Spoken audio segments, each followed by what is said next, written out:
বনি ইসরাঈল এক খুব বিগড়া হওয়া কওম ছিল। সম্প্রদায় এমন এক সম্প্রদায় ছিল খুবই বদমাইশ বললেন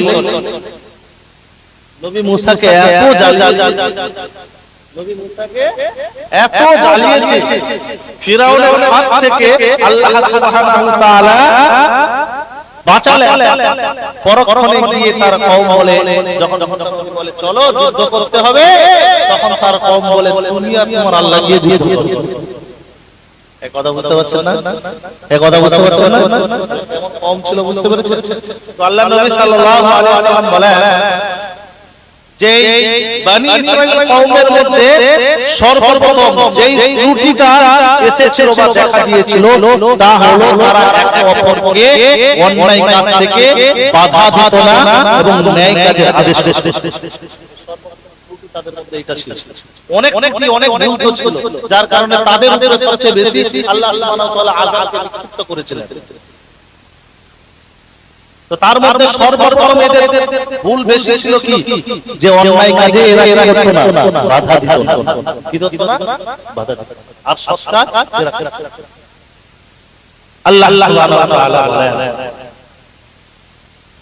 পারা নাম্বার 6 সূরাতুল মাইদা আয়াত নাম্বার 79। আল্লাহ তাআলা বলেন كانوا لا ينهون عن منكر يفعلون لبئس ما كانوا يفعلون তারা একে অপরকে অন্যায় কাজ থেকে বাধা দিত না, বিরত রাখত না।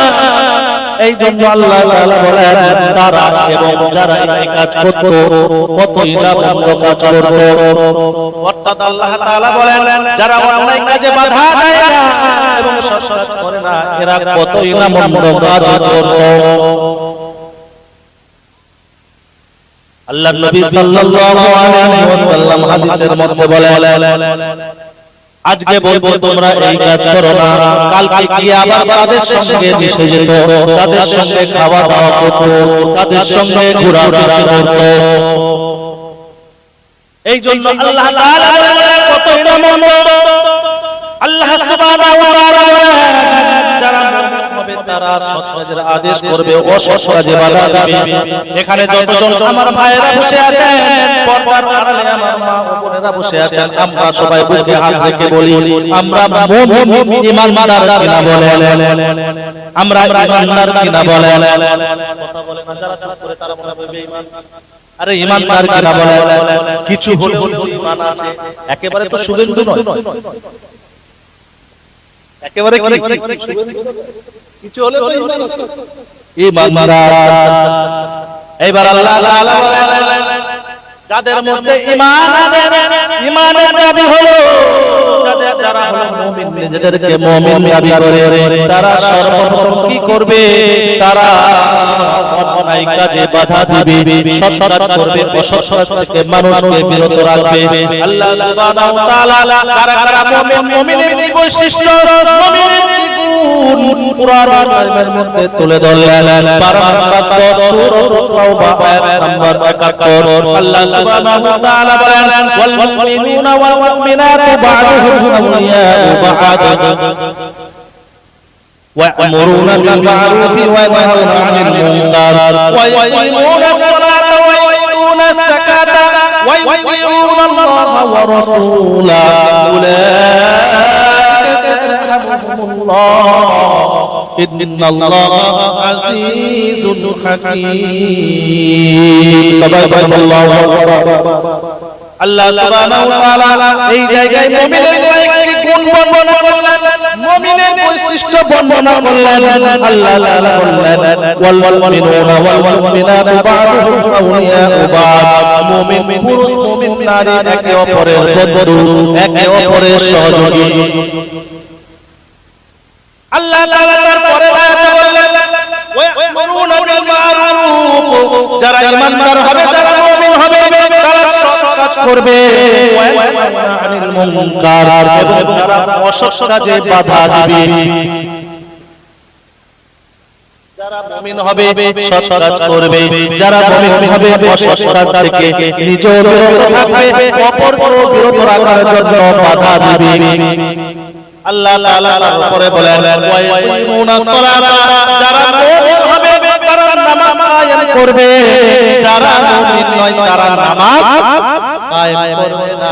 এইবার বুকে হাত রেখে বলি, ওরে আল্লাহর গোলাম, ওরে নবীর উম্মতের দল, আমরা নিজেদেরকে মুমিন বলে দাবি করি, ঈমানদার বলে দাবি করি। আল্লাহ কোরআনুল কারীমের মধ্যে ঘোষণা করে জানিয়ে দিয়েছেন, যারা মুমিন হবে তারা নামাজ আদায়কারীও হবে। সারা জিন্দেগি নামাজ নাই, সারা জিন্দেগি আল্লাহর ইবাদত নাই, নিজেদেরকে মুমিন বলে যত ফাটা বাঁশের মতো আওয়াজ করে না কেন, কোন কাজে আসবে না। মুমিন যদি হতে চাও পাঁচ ওয়াক্ত নামাজি হয়ে যাও। মুমিন যদি হতে চাও যাকাত আদায় করনে ওয়ালা হয়ে যাও। আমাদের সমাজের বুকে দেখতে পাওয়া যায় রমজান মাস যখন আসে, নামাজ পড়বে, জায়গা কিনে নাই, বিল্ডিং বানিয়ে যাকাত দেওয়া হয়, এখানে নাই আছে যাকাত দেওয়া ফরজ বলে, সবাই উত্তর জোরে জোরে বলে ফরজ। নামাজ পড়া ফরজ নাকি সুন্নাত বলে? ফরজ। 50 লাখ 60 লাখ টাকা জমা রেখেছে, রমজান মাসে হিসাব করে যাকাত দিতে হবে, মালগুলো বেরিয়ে যাবে। ওই জন্য রমজান মাস আসতে চায় না, তার আগে আমি দুটি জায়গা কিনে নাই, তাহলে যাকাত আর দিতে হবে, বলেন না দিতে হবে। এমন চলতা মাল এখানে আছে, অনেক আছে, সব জায়গায় আছে। এই ঈমানদার যদি এই মুমিন দাবি করে যদি কবরে যায়, বলে জায়গা রেখে এসেছি, যাকাত দেই নাই, তার আগে হিসাব দে, তারপর জান্নাতে যাওয়ার হিসাব দিতে দিতে দিতে দিতে মার খেতে খেতে কবে যে জান্নাতে যাবে আল্লাহ ছাড়া কেউ জানে না। যাকাত দিতে হবে। এই জন্য ভাইরা পর্দার আমার সুজনেরা ভাইরা আমার, আল্লাহ তাআলা জানিয়ে দিলেন মুমিন যদি হতে চাও পাঁচ ওয়াক্ত নামাজি হয়ে যাও, মুমিন যদি হতে চাও যাকাত আদায়কারী হয়ে যাও, হতে চাও সৎ কাজের আদেশ দেওয়া হয়ে যাও, মুমিন যদি হতে চাও অসৎ কাজ থেকে বিরত থাকো, অপরকে বিরত রাখনে ওয়ালা হয়ে যাও। তারপরে আল্লাহ তাআলা বলেন ওয়াইউতিউনাল্লাহ ওয়া রাসূলাহু, আল্লাহর ইতায়াত করবে, রাসূলের ইতায়াত করবে, আল্লাহ যে কথা বলেছে সেই কথা মোতাবেক জিন্দেগি যাপন করবে। আল্লাহ বলে বান্দা সুদ খেও না, বান্দা সুদ খাবে না। আল্লাহ বলে বান্দা মিথ্যা কথা বলো না, বান্দা মিথ্যা কথা বলবে না। আল্লাহ বলে বান্দা তুমি কাউকে ধোঁকা দিও না, বান্দা ধোঁকা দেবে না। আল্লাহ বলে কাউকে তুমি কারোর সঙ্গে ছলনা করো না, বর্বরতা করো না, বান্দা কখনোই কারোর সঙ্গে ছলনা করবে না, কাউকে ঠকাবে না, কারোর এক জায়গা এক হাত জায়গা মেরে নেবে না। এটা হলো আল্লাহর আনুগত্য, রাসূলের আনুগত্য। এই জন্য আল্লাহ তার রাসূলের আনুগত্য যদি তুমি করতে পারো, পরের আয়াতে আল্লাহ তাআলা বলেন উলাইকা সায়ারহামুহুল্লাহ, অতি শীঘ্রই আল্লাহ বলেন আমি তাদের উপরে রহমত বর্ষিত করব, অতি শীঘ্রই আমি তাদের উপরে দয়া বর্ষিত করব। সুবহানাল্লাহ। তারপরে আল্লাহ রাব্বুল আলামিন বলেন ইন্নাল্লাহু আজিজুল হাকীম, নিশ্চয়ই আমি আল্লাহ প্রকাশল এবং প্রজ্ঞাময়, জবরদস্ত হিকমত ওয়ালা। কি শুনলেন বলেন? মুমিন বলে যদি দাবি করে তাহলে কোরআনের এই সমস্ত পরিস্থিতির মধ্যে থাকতে হবে, গুণ থাকতে হবে, তবে তুমি মুমিন না হলে তুমি হিজরা।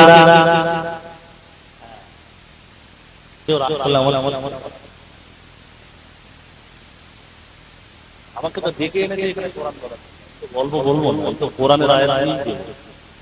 এবার আসি, যখন আমাদের সমাজে কোনো খারাপ কাজ কেউ করবে তখন আমি কি করব? তার সঙ্গে খারাপ ব্যবহার করব না, তার সঙ্গে খারাপ ব্যবহার। এখন বলেন একজন মদ খেয়ে এসেছে, তাকে যদি এক চড় মারি ঝামেলা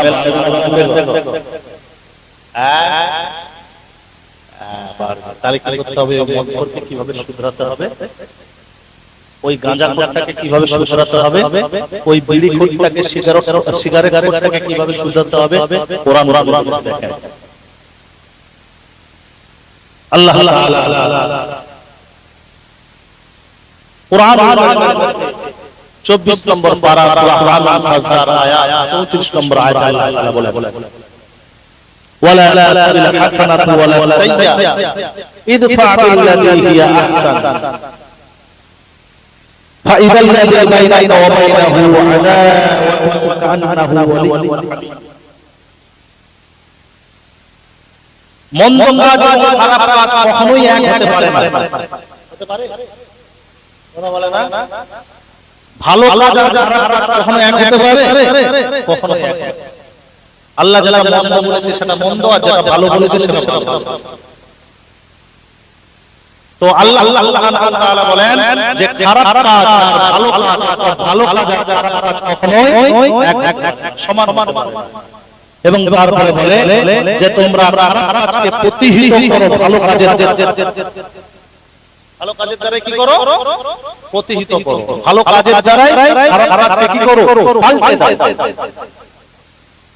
এমন তাহলে কি হবে? তোমার পরম শত্রু তোমার একদিন বন্ধু হয়ে যাবে।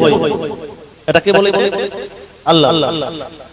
একজন ব্যক্তি যদি খারাপ হয়, নোংরা হয়, তার সঙ্গে যদি আপনি খারাপ ব্যবহার করেন, তাহলে দুশমনী আছে, তাহলে দুশমনী বাড়বে না কমবে? বাড়বে। তার সঙ্গে যদি আপনি ভালো ব্যবহার করেন, তার খারাপ কাজগুলো যদি ভালো কাজের দ্বারা এ করে দেন, ঠিক করে দেন, তাহলে কি হবে? সে যে আপনার পরম শত্রু একদিন বন্ধুতে কি হবে? পরিণত হয়ে যাবে। এই জন্য আল্লাহ বলেন যে খারাপ কাজ ভালো কাজ মন্দ কাজ কখনোই সমান হতে পারে না, এক হতে পারে না। এবং তোমরা কি করো? ভালো কাজের দ্বারা খারাপ কাজকে প্রতিহত করো। একদিন তোমার চরম শত্রু তোমার কি হয়ে যাবে?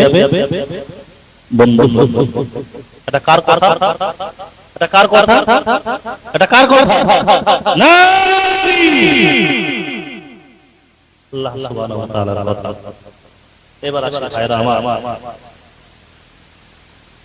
আল্লাহ সুবহানাহু ওয়া তাআলা কাউকে কারোর স্বার্থের উপরে একটা মানুষের যা কিছু প্রয়োজন, অর্থাৎ কারোর স্বার্থের বাইরে কোনো কিছু চাপিয়ে দেন না। ধরুন একজন গরিব মানুষ খেতে খায়, একজন গরিব মানুষ খেতে খায়, একজন আপনাদের এই পাড়ার মধ্যে অনেক সম্পদশালী রয়েছে, অনেক পয়সাওয়ালা রয়েছে, সে অনেক খারাপ কাজ করে। এখন বলেন এই গরিব মানুষটা তার সঙ্গে পাল্লা দিতে পারবে? পাল্লা দিতে পারবে? আল্লাহ তাআলা তাকে তো এর যতটুকু বলার বলতে হবে, কিন্তু বেশি আল্লাহ তাআলা কারোর উপর কোনো কিছু চেপে দেন না। বেশি কারোর উপরে কোনো কিছু আল্লাহ সুবহানাহু ওয়া তাআলা চেপে দেন না। এই জন্য ভাইরা আমি যে আপনাদের সামনে কুরআনুল কারীমের আয়াতগুলো আপনাদের সামনে তুলে ধরলাম, এই সমস্ত আয়াত আমাকে আপনাকে কি শিক্ষা দিল? সৎ কাজের আদেশ করতে হবে, অসৎ কাজ থেকে নিজেকেও দূরে থাকতে হবে, অপরকেও দূরে রাখার জন্য কি করতে হবে? বাধা, জোরে বলেন বাধা দিবেন তো ইনশাআল্লাহ। কালকে আপনাদের চায়ের দোকানগুলোতে আর কোনো তাস পিটা হবে না তো ইনশাআল্লাহ?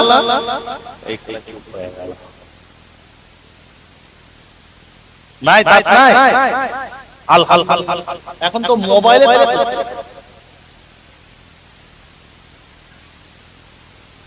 দোকানে গিয়ে জ্বালাই বলে কোথায় হচ্ছে? মোবাইল। ইয়াং ছেলেদের সব মোবাইলগুলো চেক করেন, প্রত্যেকের মোবাইলে ফ্রি ফায়ার, পাবজি গেম ভর্তি হয়ে গেছে। হ্যাঁ, ওইগুলোই বিশেষ হচ্ছে, তাসের থেকেও বড় এক একটা কি বলে ভাই? টপ আপ না পপ আপ বলে। কি বলে? টপ আপ বলে। ওই এক একটা টপ আপ করে নাকি 40,000 50,000 টাকা দিয়ে। আমার একটা বন্ধু ছিল, সে 30,000 40,000 দিয়ে এভাবে টপ আপ মারতো। কি টপ আপ না পপ আপ বলে আমি জানি না। আমার কাছে 40,000 টাকা দামের ডিপোজিট আছে, বিশ্বাস করেন আমি কখনোই কোন গেম তো দূরের কথা আমি জানি না। শুধু ওই ফোন আছে বাস, হোয়াটসঅ্যাপে কথা হয় বন্ধুদের সঙ্গে বাস, কোনো দরকারে বাস, এই ফেসবুকে বাস, এই আছে একটু ইচ্ছাও কে গেম গুলো বের করলো, কেমন আপনারা জানেন? আজকে আমাদের এই ইয়াং যুবকদের কথা যদি একটু বলি আপনারা অবাক হয়ে যাবেন। এক জায়গায় এমন ঘটনা ঘটেছে, এই গেম খেলার জন্য, এই ফ্রি ফায়ার খেলার জন্য মোবাইল না কিনে দেওয়াতে মা বাবা মারধর করেছে, এমন পর্যন্ত গলা কেটে দিয়েছে, জানেন আপনারা? প্রতিনিয়ত নিউজে আমরা পড়ছি, ভিডিওতে দেখছি। আমাদের সমাজের একটা অভিশাপ, কি দিনকাল এলো, কি জামানা এলো। প্রত্যেকের হাতে